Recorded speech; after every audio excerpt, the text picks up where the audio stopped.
today's top stories, some high school students have spent the last 2 days getting an insider's view of the public service. The 7 Year 10 students were the top performers in the Rotary Club of Grand Cayman's annual essay competition, Adventures in Citizenship.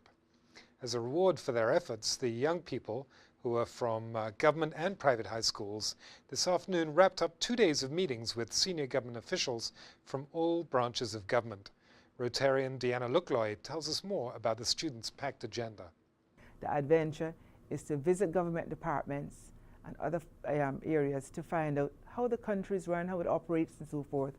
And today is the second part of the adventure. Yesterday was the first part. We visited the courts and they had an opportunity to sit in the appeals court for about half an hour. And they spoke at length with the court administrator to find out how the court functions.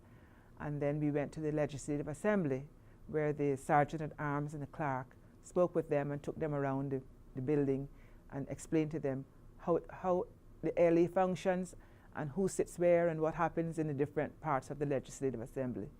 Today is our final day.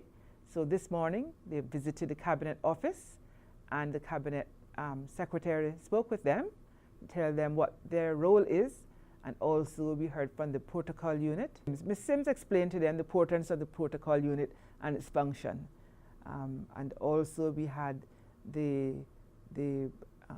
policy analysts explain to the students how policies are developed, how laws come about and so forth. Unfortunately for the group, they were visited by the Minister for Education, Ms. Tara Rivers. So she spoke a bit about policies and so forth that she was involved with even before becoming a minister when she was a civil servant.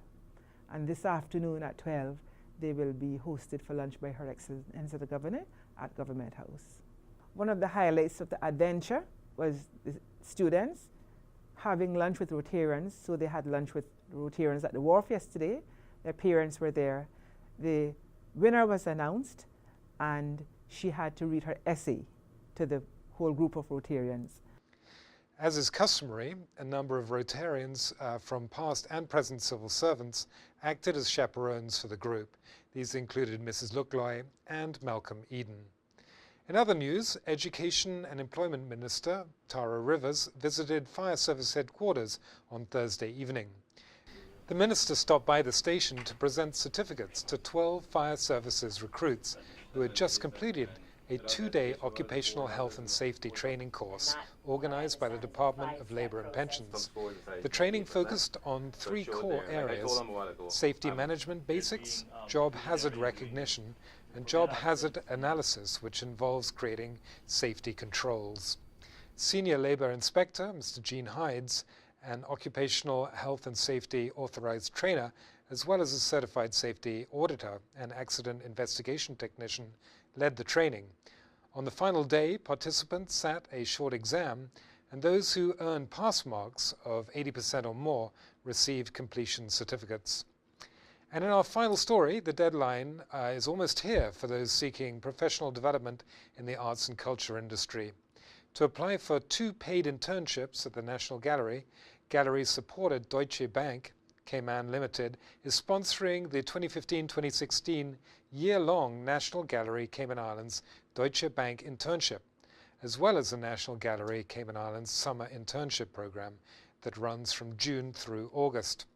The gallery's communications manager, Caitlin Elphinstone, spoke to CIGTV about the different areas of museum and gallery management to which students would gain exposure.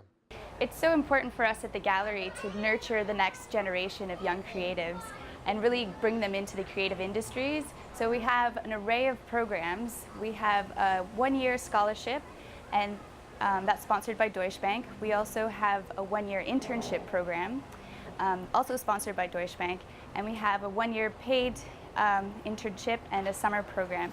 And all of these programs really help to get people into the gallery and working on the day-to-day jobs. So it's not just hanging pictures on the wall, it's, working in administration, working in operations, working in education, working in marketing and communications. So it really gives students a broader perspective on things. In addition to those paid internship opportunities, if we have candidates that are interested in the arts, they can come and join us. And what we do is we try to create work experience positions, so either 1 week or 2 week positions, and really fit them with a project that will help build their CVs. The other thing we do is we have scholarships for adults workshops, so if you're in your late teens and you really want to do more hands-on artwork, we've got those programs for you as well. So lots to offer at the gallery. Outgoing intern Lyle Anderton tells us about his experience. It's very upbeat, you know, there's never really a dull moment. It consists of anything from, you know, sitting at the desk, answering emails, to running classes like you just saw in there today, like preschoolers and parents, family fun, Meet Me, which is for you know, older people with Alzheimer's, dementia, coming from the Palms retirement home and stuff like that. It's even given me a chance to, you know, curate my own shows. Like we had the Big Draw exhibition, the student exhibition last year. Now this year I'm not doing it, so I'm not curating it myself per se, but I am going to be helping set up for it, plan it out and everything for the next interns come in for the 2015-2016 year. Applications must be submitted by the 15th of May 2015 for the National Gallery Cayman Islands Summer Internship, and 31st of May 2015 for the 2015-2016 National Gallery Deutsche Bank Internship. For application forms, visit www.nationalgallery.org.ky, and for additional information about the program, email education@nationalgallery.org.ky or call the National Gallery on 945-8111. As always, if you missed today's news update, you can get all the details on our Facebook and YouTube pages. And of course, don't forget to tune in to Radio Cayman's Talk Today show, which is always packed full of exciting guests. I'm Simon Boxall. Thanks for watching and have a great weekend.